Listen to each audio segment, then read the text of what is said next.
This exercise is driven by the upper body, but we can involve the core and the lower body if we do this correctly. So you want to set up with the opposite hand on the cable machine as the foot that's back.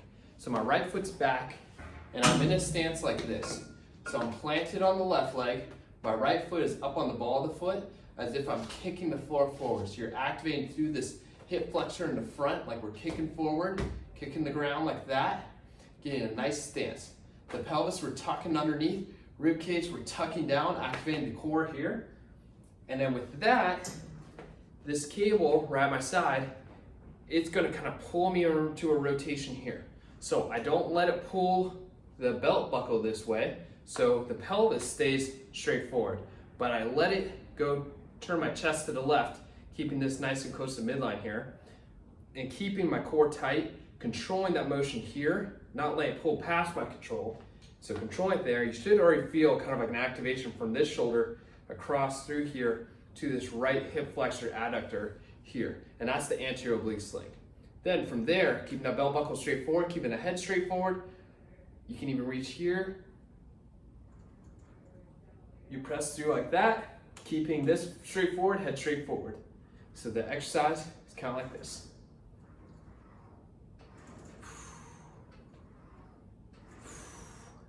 And if you want to challenge yourself, instead of adding weight, first what you want to try doing is get that cable farther away from midline to challenge the core even more. So I stepped off to the right, and now I can bring this cable out to the side more. Now the more farther out to the side, the more core stability that's involved because it's along the lever. Powering off. And then after you get really good with that, then you can start introducing more weight. The next exercise is for the posterior oblique sling and more of the rotator cuff in the back. So for this one, you're going to set up in the end position of the opposite one. So I'm going to set up in that cable. Remember, you do the cable punch right there. I'm going to set up in that position here.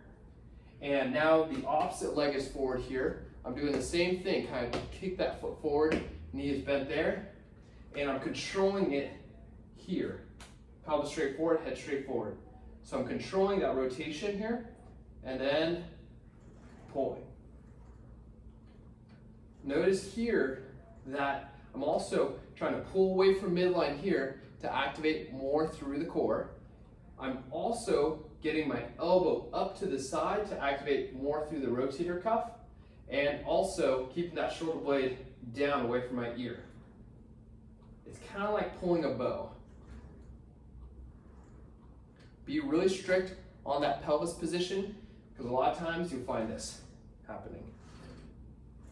And this is more of just a shoulder workout and not a core workout.